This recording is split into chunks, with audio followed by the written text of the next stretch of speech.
Hello friends, எல்லாருக்கும் வணக்கம். இன்றைக்கி இந்த வீடியோவில் நம்ம ஒரு சிம்பிளான பிரேக்ஃபாஸ்ட் ரெசிபி தான் பார்க்க போகிறோம். இது ரொம்ப நேரம் ஆகாது, டக்குன்னு செஞ்சு முடிச்சிடலாம். வாங்க இது செய்கிறதுக்கு வீடியோக்குள்ளே போகலாம். இதுக்கு 1 கப் கோதுமை மாவு எடுத்திருக்கேன். கோதுமை மாவில் தண்ணி கொஞ்சம் கொஞ்சமாக ஊற்றி பிசைஞ்சுக்கோங்க. கொஞ்சமாக உப்பு, இதை இந்த மாதிரி கலந்து விட்டுக்குங்க. கிட்டத்தட்ட தோசை மாவு பதத்துக்கு கலந்து விட்டுக்கோங்க.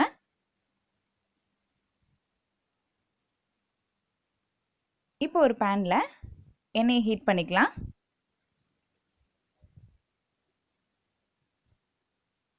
எண்ணெய் நல்லா ஹீட் ஆகட்டும்.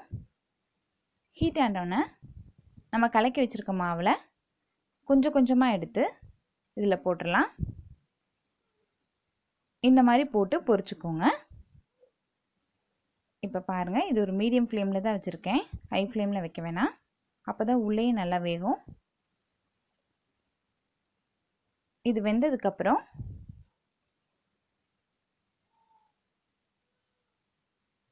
இப்போ இது ஒரு பிளேட்டுக்கு மாற்றிக்கலாம். பாருங்கள், எல்லாம் எவ்வளோ சூப்பராக ரெடியாக இருக்குன்னு. அடுத்து அதே மாதிரி மற்ற பேட்சையும் போட்டு எடுத்துக்கலாம்.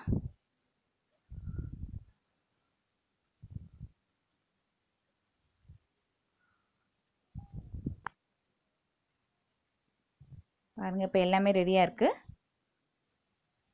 இப்போ இது கூட தேங்காய் 1 கப் போல் எடுத்திருக்கேன். இதை மிக்சியில் போட்டு அரைச்சிக்கோங்க தண்ணி ஊற்றி. உங்களுக்கு தேங்காய் பால் ரொம்ப திக்காக வேணும்னா நீங்கள் திக்காக எடுத்துக்கோங்க. நான் எடுத்துருக்குது கொஞ்சம் தண்ணியாக இருக்குது.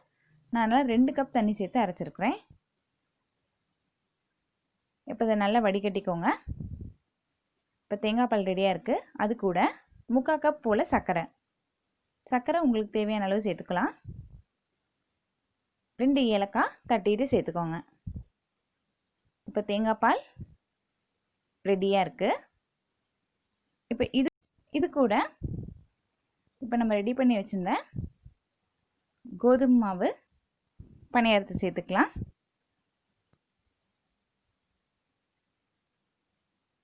ரொம்ப சுலபமானது தான், டக்குன்னு செஞ்சு முடிச்சிடலாம். பாருங்கள், இப்போ இதில் சேர்த்துக்கோங்க. உங்களுக்கு கொஞ்சம் கிறிஸ்பியாக வேணும்னா நீங்கள் உடனே சேர்த்துட்டு சாப்பிட்டுக்கலாம். இல்லை உங்களுக்கு உள்ளேயும் நல்லா பால் இறங்கணும் அப்படின்னா ஒரு 10 நிமிஷம் போல் அதை அப்படியே ஊற விட்டுட்டு சாப்பிடுங்க. இல்லை நல்லா பால் இறங்கினா இன்னும் கூட பிச்சு போட்டுட்டு கூட நீங்கள் ஊற வச்சுட்டு சாப்பிட்லாம். சூப்பராக இருக்கும். குழந்தைங்களும் நல்லா விரும்பி சாப்பிடுவாங்க. நான் போடுற வீடியோஸ் உங்களுக்கு பிடிச்சிருந்துச்சுன்னா நம்ம சேனலுக்கு சப்ஸ்கிரைப் பண்ணுங்கள். மறக்காமல் பெல் பட்டனை அமைக்கிடுங்க. நன்றி.